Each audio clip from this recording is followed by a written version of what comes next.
Hello दोस्तों, आप सभी का स्वागत है इसके टेक्निकल क्लासेस में। तो चलिए दोस्तों, आज बात करेंगे पीजीसीएल और पीजीसीएल के लिए दोस्तों जो प्रीवियस पेपर में क्वेश्चंस पूछा हुआ है, किस प्रकार का प्रश्न पूछा हुआ है।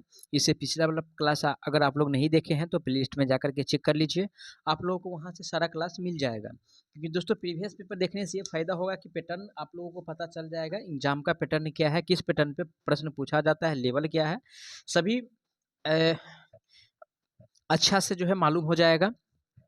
तो चलिए आज का 71 नंबर प्रश्न से स्टार्ट करेंगे। आज का अगला जो प्रश्न दिया हुआ है, क्वेश्चन में कह रहा है एक जयावक्रीय तरंग का स्वरूप गुणांक यानी कि जिसको फॉर्म फैक्टर कहते हैं, क्या कहा जाता है, यानी कि फॉर्म फैक्टर कहा जाता है। ठीक है, फॉर्म फैक्टर का वैल्यू कितना होता है, तो फॉर्म फैक्टर का जो वैल्यू होता है 1.11 होता है। ठीक है ना, 1.11 होता है। और ऑप्शन ए में दिया है, करेक्ट आंसर की अगर बात किया जाए तो ऑप्शन इसका एक सही हो जाएगा। ठीक है, फॉर्म फैक्टर कितना होता है, 1.11 होता है। अगला प्रश्न पे चलेंगे। अगला प्रश्न दिया है ताम्र एक तार जिसकी धारा वहन करने की क्षमता ताम्र के एक अन्य 2 गुना व्यास वाले तार से डैश होती है। ठीक है ना, तो इसमें क्या कह रहा है कि यानी कि तांबे के एक अन्य 2 गुना व्यास, अगर ये 2 गुना होगा ना दोस्तों, तो अगर इसका यानी कि तार से यानी कि जो कितना गुना हो रहा है ये पूछ रहा है, तो क्या हो जाएगा, ये हो जाएगा यानी कि 4 गुना। कितना हो जाएगा, अगर 2 गुना कह रहा है तो उसका यानी कि 2 गुना करके यानी कि 4 गुना इसका हो जाएगा। ठीक है ना, तो 4 गुना जो दिया हुआ है किस में दिया है, वो ऑप्शन 3 में दिया है, अधिकतम 4 गुनी होगा, जो कि ऑप्शन 3 में है। राइट आंसर जो होगा ऑप्शन इसका 3 सही हो जाएगा। अगला प्रश्न दिया है कि विद्युत संबंधी कार्य में प्रयुक्त किया जाने वाला सोलर वास्तव में संदेव शीशे और डैश का मिश्र धातु होता है। ठीक है ना, शीशा और किसका यानी कि मिश्र धातु होता है, तो लेड का होता है। और साथ ही साथ किसका होता है दोस्तों, प्लस में यानी कि टीन होता है। ठीक है ना, लेड और यानी कि टीन होता है। ठीक है ना, लेड और टीन का मिश्रण होता है। ऑप्शन किस में दिया है, टीन, तो ऑप्शन 2 में दिया है। करेक्ट आंसर की बात किया जाए तो ऑप्शन इसका 2 सही हो जाएगा। अगला प्रश्न पे चलेंगे। अगला प्रश्न दिया है कि ऐसा उपकरण जो यानी कि दृश्य धारा आपूर्ति को प्रतिवर्ती एसी आपूर्ति में परिवर्तित करता है उसे डैश कहा जाता है। कहने का मतलब सीधा सीधा ये हुआ दोस्तों कि डीसी को यानी कि एसी में बदलना है ना, डीसी से यानी कि एसी में बदलना। डीसी से अगर एसी में बदलते हैं तो उसको क्या कहेंगे, और एसी को, ठीक है, अगर डीसी में बदला जाता है उसे क्या कहेंगे। ठीक है, किसके द्वारा बदला जाता है, तो एसी से यानी कि डीसी बदलना ये रेक्टिफायर का काम है। ठीक, किसका काम है, रेक्टिफायर का कार्य है। और डीसी को एसी में बदलना ये इन्वर्टर का कार्य है। किसका, इन्वर्टर का कार्य है। ठीक है ना, ये ध्यान दीजिएगा। तो ऑप्शन ए में दिया है यानी कि इन्वर्टर, तो राइट आंसर जो होगा ऑप्शन इसका एक सही हो जाएगा, क्योंकि एक में जो दिया हुआ है इन्वर्टर दिया हुआ है। आगे बढ़ते हैं। आज का अगला प्रश्न दिया है आवरण लेमिनेशन की चौड़ाई लगभग डैश होता है। ठीक है ना, यानी कि जो लेमिनेशन होता है ना, जो लेमिनेशन होता है उसका यानी कि चौड़ाई कितना है। अगर लेमिनेशन की बात कर रहा है तो लेमिनेशन का जो चौड़ाई होता है पॉइंट यानी कि 5 mm होता है। कितना होता है, 0.5 mm होता है। ठीक है, अगर ऑप्शन जो दिया हुआ है दोस्तों 0.05 mm, जो 0.5 mm जो दिया हुआ है उस 3 में दिया है। करेक्ट आंसर की अगर बात किया जाए तो ऑप्शन इसका 3 सही हो जाएगा। अगला प्रश्न पे चलते हैं। आज का अगला प्रश्न दिया है कि एक प्रत्यवर्तक का सही प्रवस्था अनुक्रम डैश होता है। प्रत्यवर्तक का मतलब क्या हुआ, यानी कि अल्टरनेटर। और अल्टरनेटर में दोस्तों जो हम फेज यूज करते हैं वो कौन कौन सा कलर का होता है, वो इसमें पूछ रहा है। तो ऑप्शन ए में जो दिया है पीला, तो पीला तो यूज करते ही है। ठीक है, पीला तो यूज किया ही जाता है। साथ ही साथ लाल यूज किया जाता है, और उसके साथ साथ यानी कि नीला यूज किया जाता है। ठीक है, नीला। लेकिन अगर क्रम की बात किया जाए तो सबसे पहले आर हो जाएगा, उसके बाद वाई हो जाएगा, उसके बाद यानी कि बी हो जाएगा, आर वाई बी हो जाएगा। तो आर से रेड हो जाएगा, वाई से पीला हो जाएगा, और बी से ब्लू यानी कि नीला हो जाएगा। और ऑप्शन जो दिया है वो 4 में है। करेक्ट आंसर की अगर बात किया जाए तो ऑप्शन इसका 4 सही हो जाएगा। आगे बढ़ते हैं। अगला प्रश्न दिया हुआ है कि एक परिणामित्र खंड, ठीक है, कम्यूटेटर सेगमेंट डैश की सहायता से एक दूसरे से रोधित किए जाते हैं। यानी कि जो कम्यूटेटर जो होता है ना, कम्यूटेटर जो होता है, ठीक है, कम्यूटेटर जो होता है उसमें जो इंसुलेशन के रूप में जो पदार्थ प्रयोग किया जाता है वो माइका होता है। क्या होता है, माइका होता है। ठीक है ना, माइका होता है। ऑप्शन ए में दिया है माइका, राइट आंसर की बात किया जाए तो ऑप्शन इसका एक सही हो जाएगा। जबकि 2 में दिया है लकड़ी, तो लकड़ी का प्रयोग नहीं किया जाता है, न तेल का प्रयोग किया जाता है।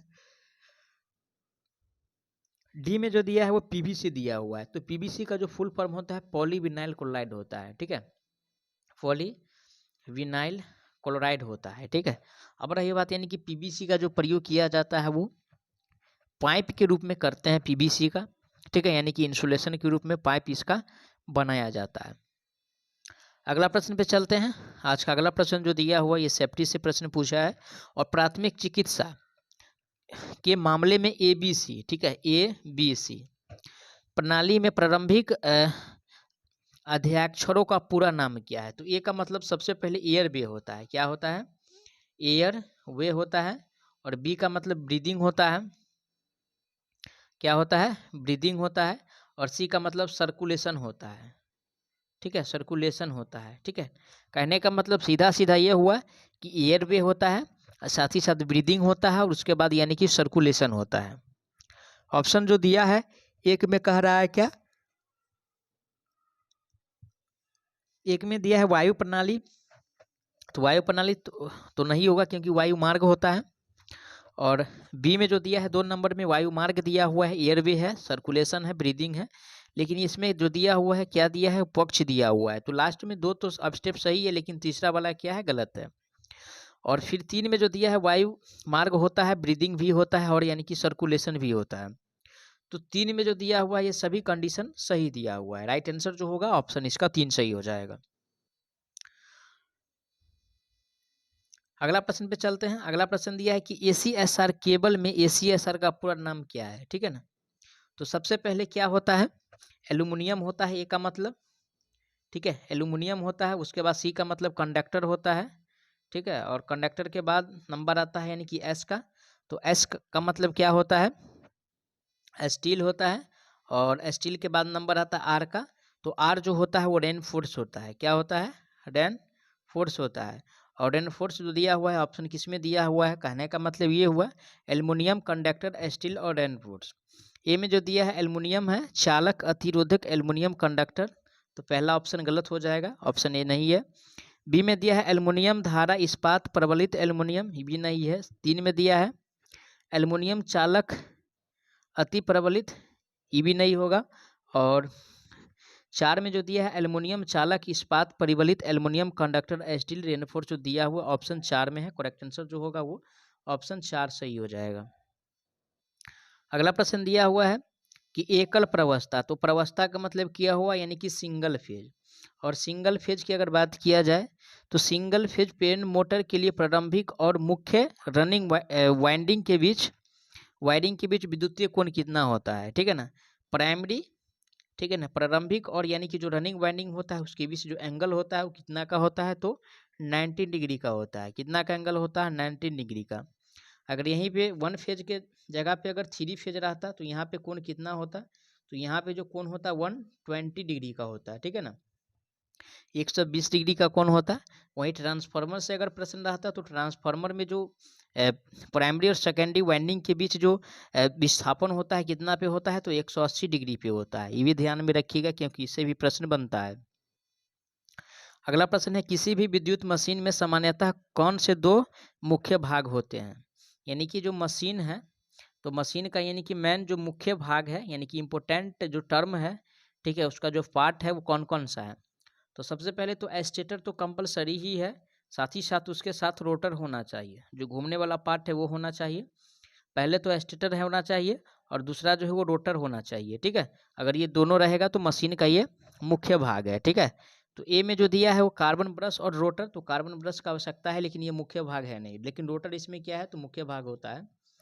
2 में दिया है मुख्य ध्रुव, तो मैन पोल, पोल भी कोई अगर पोल रहेगा भी फिर भी नहीं रहेगा, फिर भी इससे कोई फर्क नहीं पड़ता है ना। और 3 में जो दिया हुआ है वो एस्टेटर और रोटर दिया हुआ है। तो इम्पोर्टेंट जो टर्म है यानी कि इम्पोर्टेंट जो पार्ट है इसका मशीन का यही है एस्टेटर और रोटर। अगला प्रश्न दिया हुआ है कि दिश धारा जनित्र डीसी जनित्र का ईएमएफ समीकरण क्या है? किसका कह रहा है? तो डीसी जनित्र का कह रहा है। और डीसी जनरेटर की अगर बात किया जाए, अगर डीसी जनरेटर की अगर बात किया जाए तो इसका जो ईएमएफ समीकरण होता है वो P phi n z और बट्टा में यानी कि 60A होता है, ठीक है ना। ऑप्शन ए में दिया है E बराबर P दिया हुआ है, उसके बाद जो है फाई दिया हुआ है, n दिया हुआ है, z दिया हुआ है और बाई करके क्या दिया हुआ है 60A दिया हुआ है। तो सारा ऑप्शन जो दिया है ए में वो सही है ना। तो राइट आंसर जो होगा ऑप्शन इसका एक सही हो जाएगा। अगला प्रश्न है, किसी भी प्रेरण मोटर में यदि ध्रुवों की संख्या दुगुनी हो जाती है तो गति क्या होगा, है ना। अगर पोल को बढ़ा देंगे तो सबसे पहले NS बराबर क्या होता है 120 और गुना में F और बट्टा में P होता है। तो P क्या है, पोल की संख्या है। अगर ध्रुव की संख्या को दो गुना कर देंगे तो यहाँ पे जो स्पीड होगा ये क्या हो जाएगा, वो आधी हो जाएगा। कहने का मतलब है कि 1/2 हो जाएगा। अब रही बात कि आधी जो हो जाएगा तो ऑप्शन भी पढ़ेंगे। ए में कह रहा है कि कोई परिवर्तन नहीं होगा, ऐसा कुछ नहीं है। अगर पोल की संख्या को घटाएंगे तो स्पीड में क्या चेंजेस दिखने को मिलेगा। अब रही बात कि ऑप्शन 2 में दिया है आधी हो जाएगी, तो राइट आंसर जो होगा ऑप्शन इसका 2 सही हो जाएगा, क्योंकि 2 में कह रहा है कि आधी हो जाएगी। ऐसा करने से ये होगा, अगर पोल दुगुना करते हैं तो स्पीड क्या हो जाएगा, एपरूपी जो है वो कम हो जाएगा। अगला प्रश्न दिया है, सेल की क्षमता पर विचार डैश में किया जाता है। यानी कि जो सेल होता है, कहने का मतलब यानी कि बैटरी जो होता है उससे किस रूप में मेजर करते हैं। तो बैटरी को यानी कि एम्पियर आवर, ठीक है ना, एम्पियर घंटा में यानी कि मेजर किया जाता है। अब रही बात कि केवीए जो होता है अल्टरनेटर का होता है, ठीक है ना, अल्टरनेटर का होता है, साथ ही साथ अल्टरनेटर का होता है और ट्रांसफार्मर का भी होता है। अब रही बात एचपी जो होता है वो मोटर का होता है, ठीक है।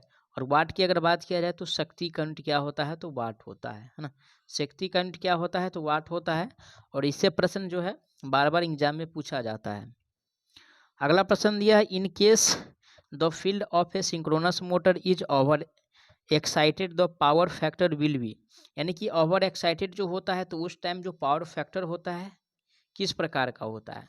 तो पावर फैक्टर दोस्तों यानी कि लीडिंग होता है। जब ओवर एक्साइटेड हो तो पावर फैक्टर जो होता है वो लीडिंग होता है।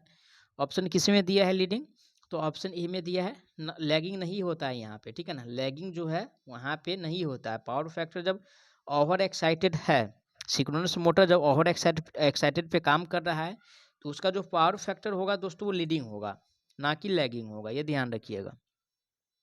अगला प्रश्न दिया है, phase sequence indicator is use to identify phase sequence is. तो इसका जो फेस सीक्वेंस है 3 फेज सप्लाई है ना, जो दिया जाता है वो क्या दिया जाता है, तो 3 फेज जो सप्लाई होता है, ठीक है, 3 फेज जो सप्लाई होता है वो दिया जाता है, ठीक है ना। ऑप्शन किस में दिया हुआ है 3 फेज सप्लाई, तो ऑप्शन 3 में है। करेक्ट आंसर की अगर बात किया जाए तो ऑप्शन इसका 3 सही हो जाएगा। अगला प्रश्न दिया है, यहाँ पे वहाँ सिंगल फेज से प्रश्न था, यहाँ पे जो है 3 फेज से प्रश्न है।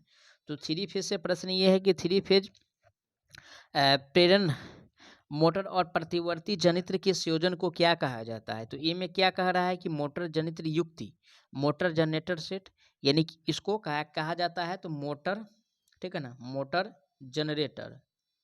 जनरेटर सेट कहा जाता है ना। ऑप्शन ए में दिया है मोटर जनरेटर सेट, जिसको एमजी सेट कहते हैं। तो राइट आंसर जो होगा ऑप्शन इसका एक सही हो जाएगा। अगला प्रश्न दिया हुआ है कि यूरेका तार का प्रयोग डैश में किया जाता है ना, यूरेका। तो यूरेका तार का जो मेनली रूप से प्रयोग किया जाता है दोस्तों वो रेसिस्टेंस बनाने में, ठीक है, रेसिस्टेंस के रूप में वो भी, यानी कि वेरिएबल जो रेसिस्टेंस होता है ना, जो प्रतिरोधक होता है उसे बनाने में इसका प्रयोग किया जाता है यूरेका का। ऑप्शन ए में दिया है परिवर्तनीय प्रतिरोध के रूप में। तो करेक्ट आंसर जो होगा ऑप्शन इसका एक सही हो जाएगा। घरेलू वायरिंग में जो है यानी कि कॉपर या एल्युमिनियम तार का प्रयोग किया जाता है, ठीक है ना। वहीं पे जो दो में जो दिया हुआ है क्या है, ओवरहेड तारों में। तो ओवरहेड तार जो होता है दोस्तों वो ACSR का होता है। किसका होता है, ACSR का होता है। इस पर जो है प्रश्न भी पूछा है PGCL, है ना। अगला प्रश्न दिया है कि रोटर परिपथ में प्रेरित विद्युत वाहक बल की आवृत्ति डैश होता है, किसमें, तो रोटर परिपथ में। और रोटर परिपथ में जो आवृत्ति होता है इसका, यानी कि जो विद्युत वाहक बल होता है वो स्थिर स्थिति पर अधिकतम होता है, ठीक है ना, यानी कि स्टैटिक, ठीक है, यानी कि मौसम पर मैक्सिमम होता है, ठीक है ना। क्या होता है, मैक्सिमम होता है। ऑप्शन किस में दिया हुआ है, वो स्थिर स्थिति पर यानी कि अधिकतम, वो ऑप्शन 1 में है। राइट आंसर जो होगा ऑप्शन इसका 1 सही हो जाएगा। अगला प्रश्न दिया हुआ है, in brushless alternator 3R2 alternators on one shaft which are these does. तो इसमें क्या कह रहा है, तो मैन अल्टरनेटर एंड एक्साइटर है ना, मैन अल्टरनेटर एंड एक्साइटर जो है ये राइट आंसर हो जाएगा, जो कि ऑप्शन 3 में दिया हुआ है। अगला प्रश्न है, ये केबल से प्रश्न आ गया है फिर से। तो XLP केबल में XLP का पूर्ण रूप क्या होता है, तो X का मतलब होता है क्रॉस, क्या होता है, क्रॉस होता है, और L का मतलब होता है लिंक्ड, ठीक है ना, लिंक्ड होता है। उसके बाद नंबर आता है किसका, तो P का, तो P का मतलब होता है पॉली, और E का मतलब होता है इथिलीन, ठीक है ना, इथिलीन होता है। कहने का मतलब ये हुआ cross linked poly ethylene, option 3 में दिया है, करेक्ट आंसर जो होगा ऑप्शन इसका 3 सही हो जाएगा।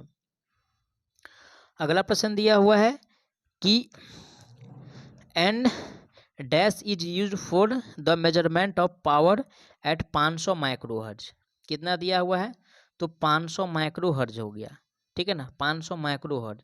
तो 500 माइक्रोहर्ज का मतलब क्या हुआ, काफ़ी ज़्यादा फ्रिक्वेंसी है, और इससे जो मेजर किया जाता है वो बोलोमीटर के द्वारा, किसके द्वारा, बोलो यानी कि जो मीटर होता है वो मेजर करने वाला, फ्रिक्वेंसी मेजर करने वाला, उसके द्वारा यानी कि इसको मापा जाता है। ऑप्शन 3 में दिया है बोलोमीटर, राइट आंसर जो होगा वो ऑप्शन इसका 3 सही हो जाएगा। अगला प्रश्न दिया, निम्नलिखित में से किस उपकरण का प्रतिरोध निम्नतम होता है, ठीक है ना, क्या होता है, निम्नतम का मतलब क्या हुआ, यानी कि कम वाला पूछ रहा है। तो ऑप्शन जो दिया है मेगर का प्रतिरोध, इस उसके बाद जो वोल्ट मीटर है वो आवृत्ति है, लेकिन सबसे कम जो होता है वो अमीटर का होता है ना, किसका होता है सबसे कम, तो अमीटर का होता है, जो कि ऑप्शन 3 में दिया है अमीटर, राइट आंसर जो होगा ऑप्शन इसका 3 सही हो जाएगा। अगला प्रश्न दिया हुआ है, क्वेश्चन में कह रहा है कि यदि दृश्य धारा वोल्टेज पर चरम मान 500, चरम का मान का मतलब क्या हुआ, यानी कि मैक्सिमम वैल्यू, अगर मैक्सिमम वैल्यू यानी कि 500 दिया हुआ है तो आरएमएस पूछ रहा है, तो अगर मैक्सिमम वैल्यू दिया हुआ है और आरएमएस पूछ रहा है तो मैक्सिमम वैल्यू से जो आरएमएस वैल्यू होगा वो छोटा ही होगा, है ना। और जब ये 500 दिया हुआ है तो इसका जो वैल्यू आने वाला है दोस्तों 353.5 वोल्ट होगा, जो कि ऑप्शन 3 में है, राइट आंसर इसका 3 सही हो जाएगा। अगला प्रश्न दिया हुआ है कि एक श्रृंखला परिपथ में परिपथ का कुल प्रतिरोध R 100 है, पहले दो प्रतिरोध 30 और 50 है, तो तीसरा प्रतिरोध क्या होगा। तो ये सीधा सीधा प्रश्न है, तो R बराबर क्या दिया है, ठीक है ना, R टोटल बराबर समझ लिया, यानी कि कितना 100 दिया हुआ है, तो R टोटल बराबर इतना दिया हुआ है, तो R1 का वैल्यू कितना दिया हुआ है और R2 का वैल्यू यहाँ पे भी दिया हुआ है, तो R1 का वैल्यू 30 दिया हुआ है और R2 का वैल्यू यानी कि 50 दिया हुआ है। इसको जोड़ते हैं तो 50 30 यानी कि 80 बच रहा है। अगर इसको देखेंगे तो 100 है और ये 80 है, तो इस दोनों से कितना कम है, तो ये 20 कम है, ठीक है। तो 20 ओम जो दिया है किस में दिया हुआ है, तो ऑप्शन ए में है 20 ओम, राइट आंसर जो होगा ऑप्शन इसका 1 सही हो जाएगा। आगे बढ़ते हैं नेक्स्ट प्रश्न पे। नेक्स्ट प्रश्न दिया हुआ है कि a transformer is said to be working at the maximum efficiency when, यानी कि जो ट्रांसफार्मर जो वर्क करेगा यानी कि मैक्सिमम इफिशिएंसी पे क्या क्या होना चाहिए, तो आयरन जो लॉस होता है ना, आयरन लॉस जो होगा दोस्तों, है ना, आयरन लॉस जो होगा वो कॉपर लॉस की इक्वल होना चाहिए, iron loss is equal to copper loss, क्या होना चाहिए, कॉपर लॉस होना चाहिए। ऑप्शन किस में दिया हुआ है, ऑप्शन 3 में है, राइट आंसर जो होगा ऑप्शन इसका 3 सही हो जाएगा। आगे बढ़ते हैं, अगला प्रश्न दिया है कि आयरन निकेल और कोबाल्ट डैश धातुएं हैं। आयरन निकेल और कोबाल्ट किस प्रकार का धातु है, तो दोस्तों ये सब फेरोमैग्नेटिक सब्सटेंस है, क्या है, फेरोमैग्नेटिक, ठीक है, फेरोमैग्नेटिक यानी कि सब्सटेंस है, किस प्रकार का है, तो फेरोमैग्नेटिक सब्सटेंस है। ऑप्शन किस में दिया हुआ है, तो लोह चुंबकीय पदार्थ जो दिया है वो ऑप्शन 1 में है, करेक्ट आंसर जो होगा ऑप्शन इसका 1 सही हो जाएगा।